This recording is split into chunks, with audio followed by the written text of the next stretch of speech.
Hello, welcome back to the Shared Experience Summit. We're here in session 8, and these were just some remarkable conversations with truly significant people who, in just the span of a couple days, changed my life. I mean, really deeply shifted my understanding of myself and my relationship to the universe. The theme that emerged was origin stories. I became fascinated with the capabilities that were just clearly evident during these conversations and the histories, the stories of the people that I was sharing these experiences with. So I want to talk first just in general about origin stories. You might be familiar, the term was really popularized by Marvel DC Comics, where people talk about the origin stories of Superman on another planet or Spider-Man being bit by a radioactive spider, or Daredevil in train. His dad was a boxer and went took a fall purposefully so that his family would have money, and Daredevil, how he trained with a martial artist. And what I found in these conversations is that just like in the superhero comics, or now the franchises, the universes, as they call them, the Marvel universe, the DC universe, that there's something similar, that the gifts emerge from the wounds. And you really don't get your superpowers without having a wound. Now, I think what really comes out of this is everybody is wounded. I mean, of course you are. I mean, just the birth experience itself is traumatic. Everybody was teased at some point on the playground. Everybody had experienced some form of unrequited love or projected a lack of affection on a parent, whether they're affectionate or not. So the wounds are there. And to the extent that people, and some are much later in life. I mean, for me, one of my biggest wounds that we're going to explore in one of these conversations was losing my company to some investors who just wanted to break it apart and just thought the parts were more valuable than the whole. So I wanted to go back to a couple origin stories that frame this session. One is the origin of the pipe in Lakota mythology, in their universe. I hesitate to call it mythology because it's a living legend. White Buffalo Calf Woman, the pipe is still very, very much alive. So the way the story goes is that two hunters were out looking for food, and they came upon a beautiful woman, White Buffalo Calf Woman, and one of them was disrespectful towards her, and he immediately became a pile of bones. And White Buffalo Calf Woman took one of the bones and turned it into a pipe. and gave this to the other hunter. And the hunter brought it back to his people, and it became the connection between the spirit world and the day world. And the pipe, when it's smoked in ceremony, forms that connection for guidance and for messages to go back and forth between the worlds. There's certain things people don't know about the pipe. First of all, red willow bark is what is smoked in the pipe. And that has the same chemical composition as aspirin. It's where aspirin came from, was from red willow bark originally. Now they make it all kinds of ways. But it actually has medicinal property. And one of the conversations you're going to hear is about Western medicine, about indigenous medicine. And it's within the context of treatment of what we call disorders and diseases. And the role of ceremony, the role of ceremonies like Vision Quest, and what we mean when we talk about spirituality. And the relationship between spirituality and disorders like mania, bipolar disorder, psychosis. What's interesting to me about this is I have been a collector of mentors. And there's a phrase that says an old saying, which is when the student is ready, the teacher arrives. And I came to the conclusion recently that that's backwards. It's really when the teacher is ready, the student arrives. And in these dialogues, you'll see over and over and over that reality is being co-created in the dialogue. And that at one point, one leads or one guides and the other follows, leads, and vice versa. So it's very much a fellow traveler to guide model. And there was something that always bothered me about that Lakota story. It didn't sound right. So I went to one of my mentors, Albert Whitehat, on the Rosebud Reservation.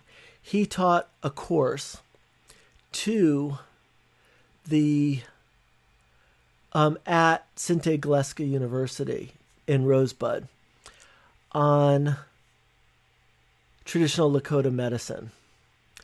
He started this at a time when people were incredibly fearful of medicine. You can imagine, I mean, there's a whole generation that was sent to boarding schools. The priests, the black robes, they call them, the ceremonies were outlawed. The pipe was outlawed. And you were told that you were going to go to hell if you participated in ceremonies. And you were told that you were going to be put in jail if you held a sweat lodge or a Sundance. And so it all went underground.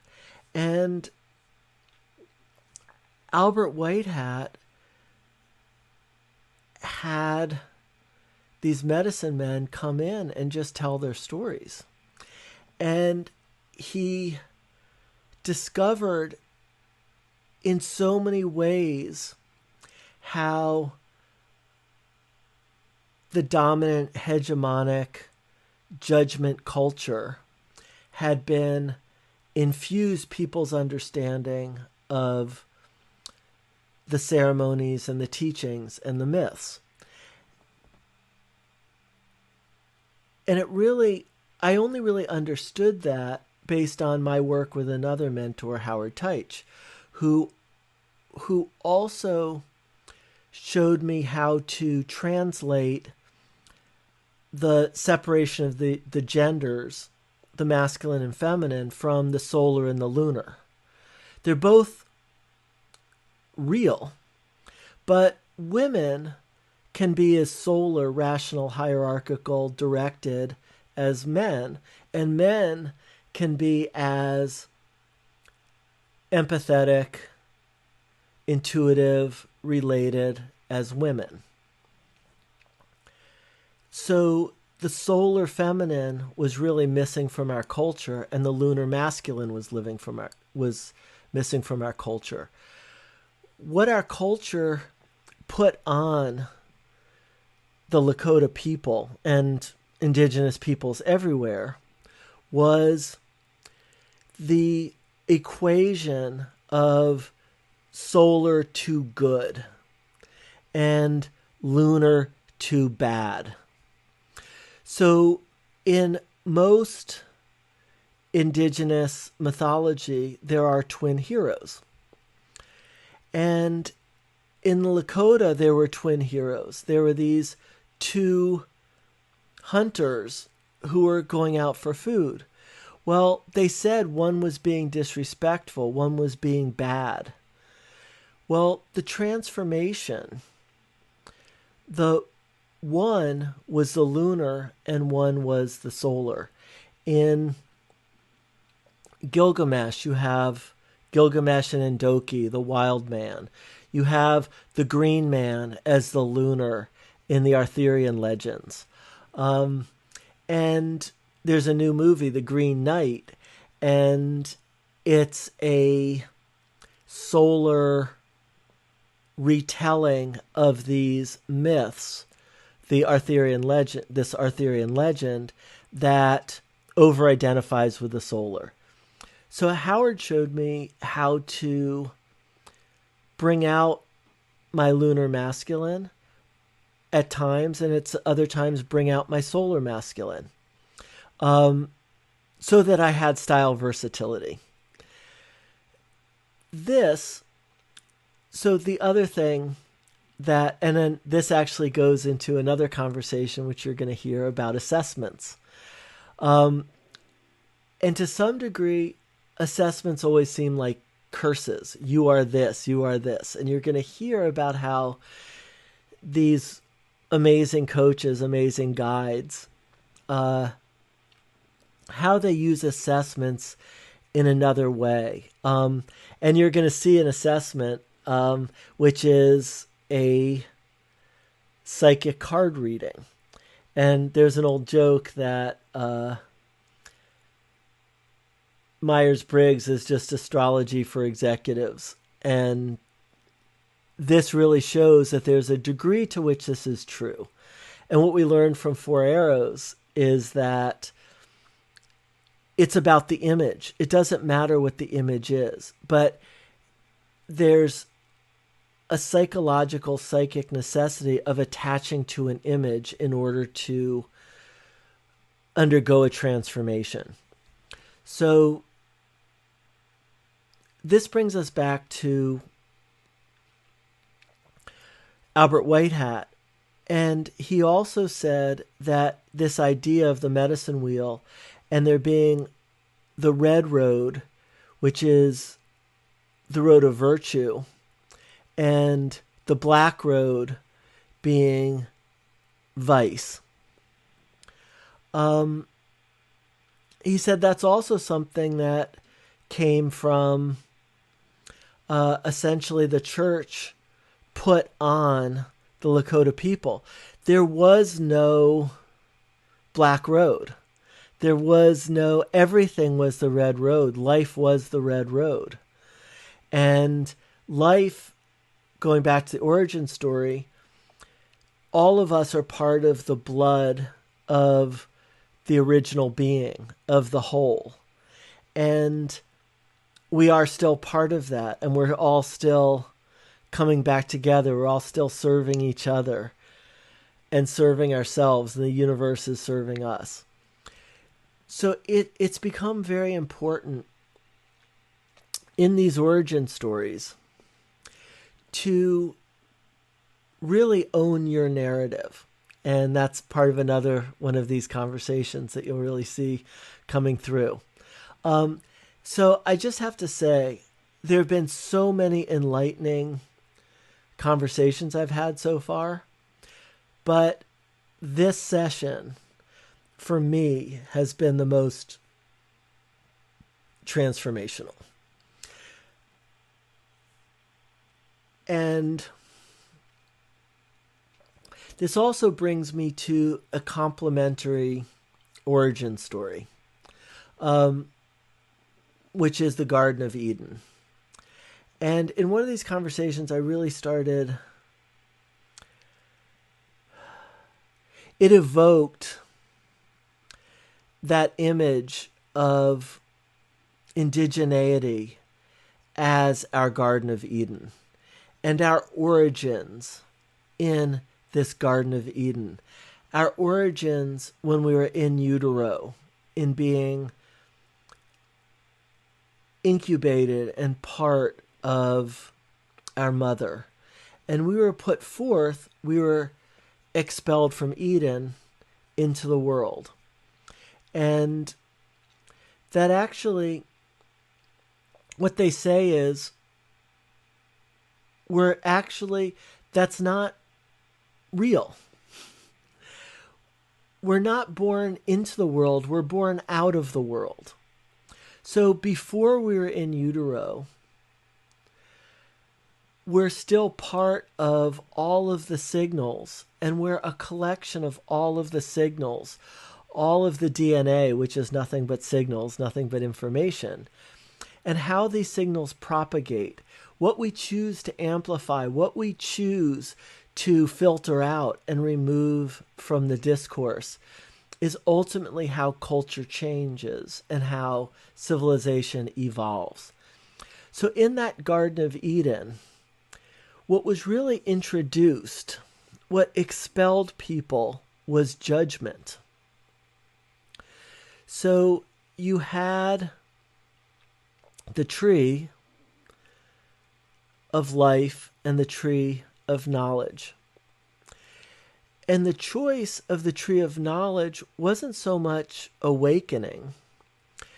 It was judgment.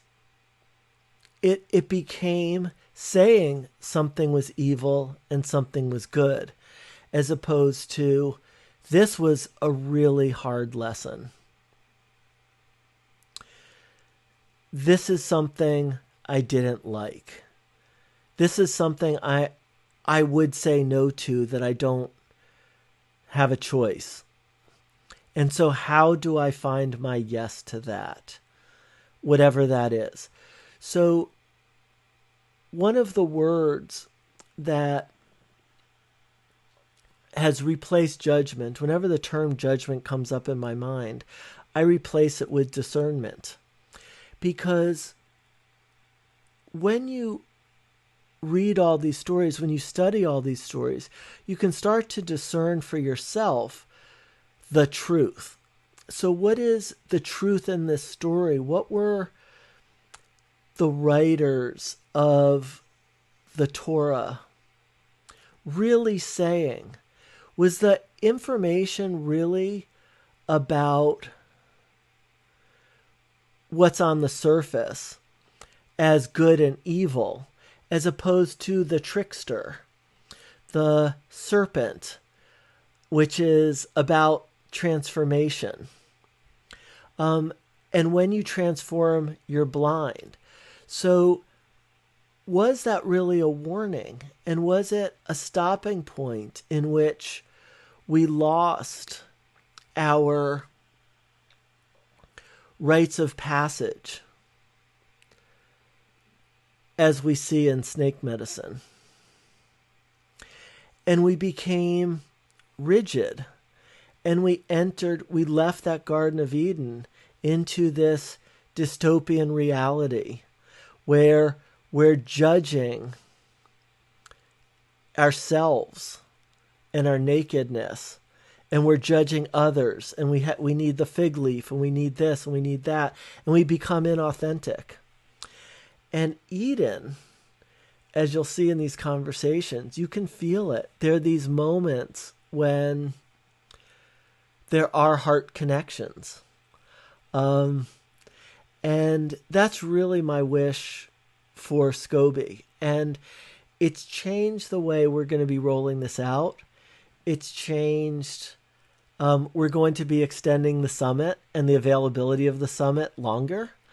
We have a new launch date of July 11th, 4 p.m. Eastern. Now, the software will be available before then, and we'll let you know, and we'll gather in Scobie, and we'll still get to know each other. But it changed the launch date, and it changed more. It also gave me my business model. And I've been thinking about a lot of different things, but I want to work with so many of these creators. I want to co-create programs. I want to go into businesses. I want to coach coaches. I want to participate with everybody that I'm experiencing. So I have a new concept. I'm not going to tell you too much about it. Well, I'm going to tell you two things. So the launch is going to be a new launch event called Scobie Cafe. And that name was co-created between Sheila and I. And Sheila, who you're going to meet shortly, is going to host an ongoing series. But the first Scobie Cafe, is going to be July 7th. But these are going to unfold over time, hopefully weekly.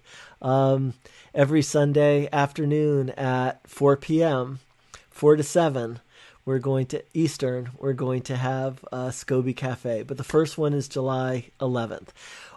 I'm hoping not just all of these creators you're meeting participate in that, but you as well. And we really facilitate deep interactions. The other thing is Scobie Plus. I want Scobie always to be free. I want all of this to always be free. So what we're adding is unique programs, unique co-creative combinations, trainings, events, online, in person, weekend, a couple hours, long term, where those will be for pay, and the co-creators will choose what they're going to cost and how they're going to pay each other. And just for those paid co-creative event sessions, then Scobie will receive a portion of that. Only when there's really conscious co-creating between these co-creators. So anybody can still offer anything they want, free for themselves, etc. But we're going to, I look at this like a Spotify, but a Spotify that's creator owned and operated. And it is possible, something I can't announce until paperwork is filed, but there actually might be an opportunity in the future for everybody who's participating in this to actually be a creator owner of Scobie. That's something we're also working on. A very good friend of mine, I had a conversation over the weekend. He works for a very, very large company. And he said to me, I was telling him what we were up to, and he said, "Oh, I'll let you know how the people I work with will buy you guys for billions of dollars in 4 years." And I said, "Okay, tell me." So he did. So that's something that could happen in the future, but I would actually be just as happy if this just unfolds in a way that we don't. Exit plans, as they call them, are like death. In this, I do like to see transformations and how transformations can happen over time. So there's just, I'm just beyond, I'm over the moon. So this other thing, so the solar and lunar, there's a conversation about neurodivergence and neurodiversity in this. And lunatic comes from lunar. That oppression of indigeneity, the occult, is what happened in this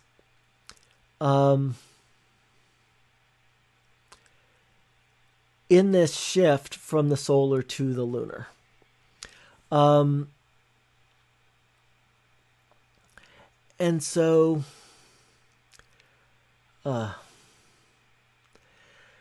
when people talk about lunatics, it really is the gift of the lunar, the empathetic, the individual, the personal, the creator and the creative that you're putting away and you're suppressing. And so many of us have those asylums inside. So I was also thinking about these origin stories and the supervillain origin stories. Joker and a lot of these villains are starting to become heroes, like Suicide Squad. And I think about Joker and the Joker movie, where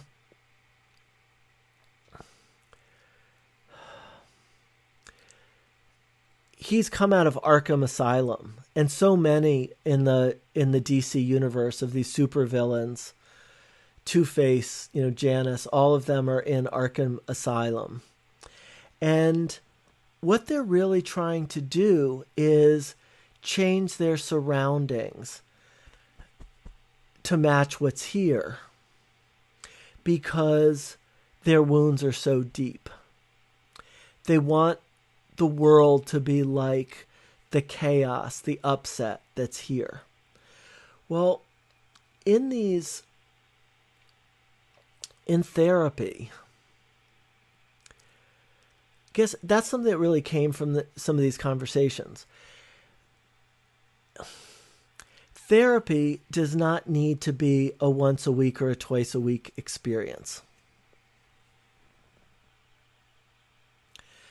A 12-step program doesn't need to be a once a day, once a week, however often you go experience. A workshop, going to Esalen, this summit experience, doesn't have to be a corporate retreat or a personal retreat. You don't need to fly to Miraval to participate in, Oprah Winfrey lifestyle or Gwyneth Paltrow and Goop. There's a key in these conversations to the business setting, the home setting, the social setting being a safe place for transformation. That's what we're going for. I had a conversation with Bill Thatcher, who you met earlier in this session. This was a conversation we had just before I started this recording. And he was talking about in the community building workshops that he did in prison. And the one I participated in was in San Quentin. These incarcerated men would be sitting in a circle, and they would go back to their communities with a superpower of community building. And we started talking about, and in New Orleans, there was a program that actually trained incarcerated men and women in community building.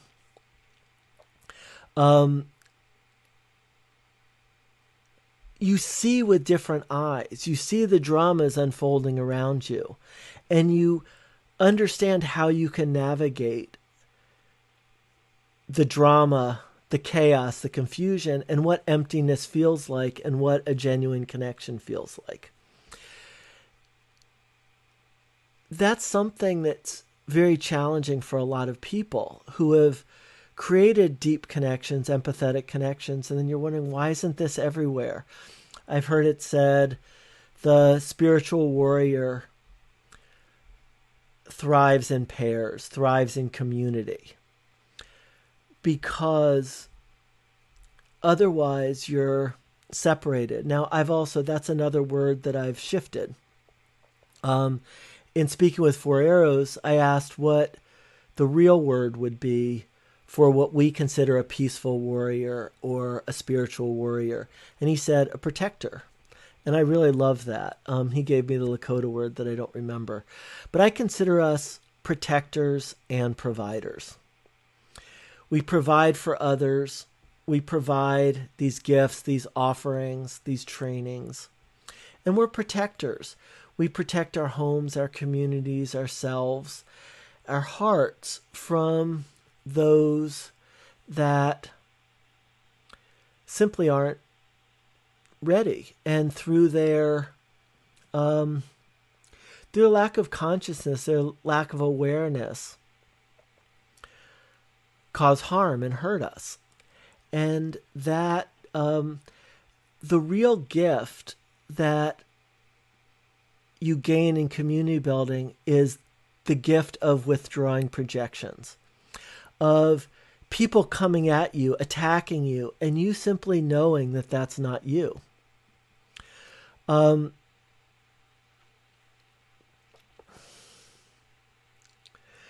Someone very close to me is facing an ethical complaint.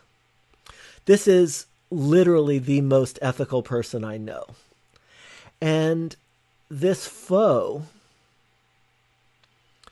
is filed an ethical complaint just because knowing that challenging that person's ethics will go to their heart.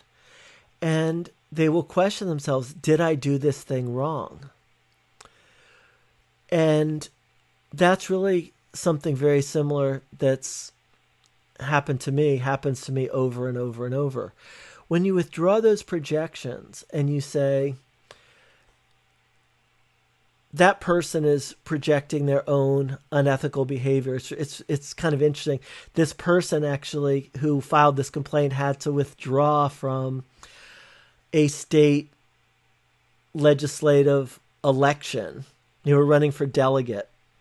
Had to withdraw their candidacy because it turned out they were spewing the most obscene, gross, violent, misogynistic, racist garbage online. And when this was uncovered, they had to renounce their candidacy. And they filed an ethical complaint against this person. And she's suffering because of it. And so for me, learning, and one of my mentors is really helping with me with this, Warren Kahn, who you've also met already. Not reacting, and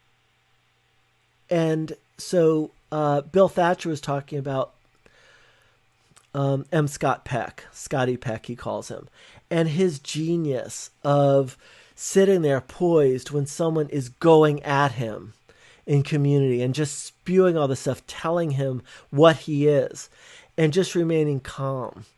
That is that gift. And what Bill said, what he would like to bring in through Scobie is to have this community building capability. So, for example, if we did gather executives in a training in New York, and they come out of it and understand what it really means to facilitate, to be a coach, to be a mentor, to be a community building guide, to be a facilitator, then they can actually do it. They can foster, they could turn Citigroup or Chase into an authentic community. In an authentic community, you can't oppress people, or you've reverted way back into pseudo community. So if you don't know what I'm talking about, go back and watch my conversation with Bill Thatcher. all of these are connected. There's a thread through them. I am going to extend the free availability of the summit until July 11th, so that people can start to experience a lot of these co-creators. I also want to apologize for those of you who have purchased the all access passes. I haven't even started uploading the transcripts and the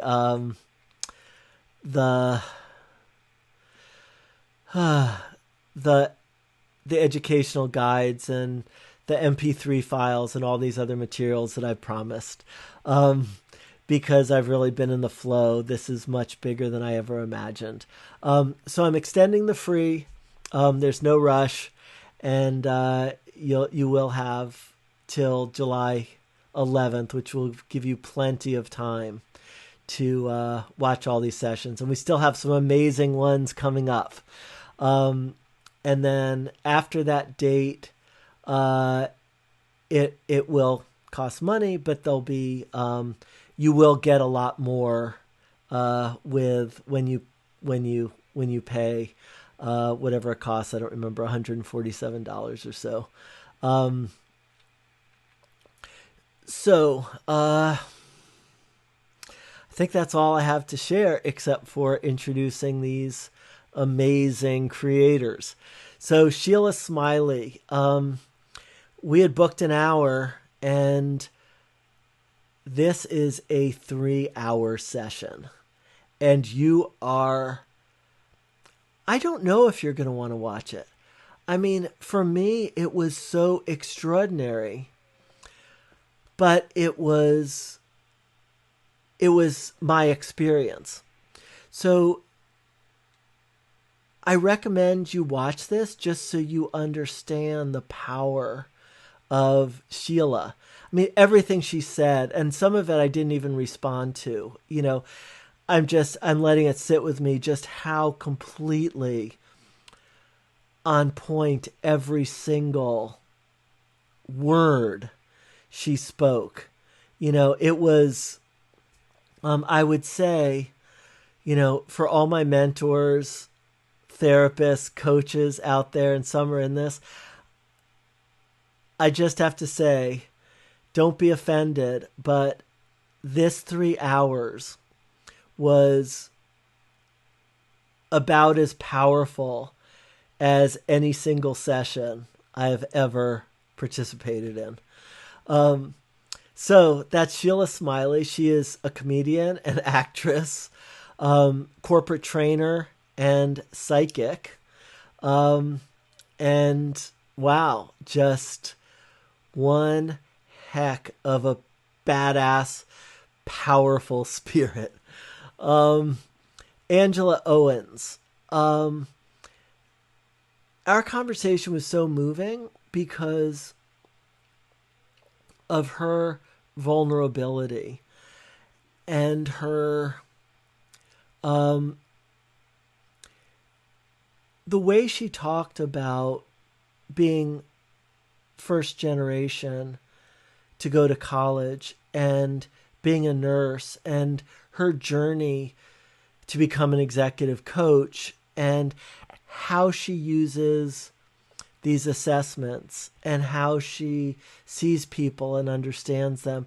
You'll just see her gifts. And it was also it was really thrilling for me because living in West Virginia and my wife teaching at the university level here, we talk all the time about that experience of being the first generation in college and what that winds up, that imposter syndrome, and the way she's overcome so many of these challenges has really, you can just see it, what enormous gift she has.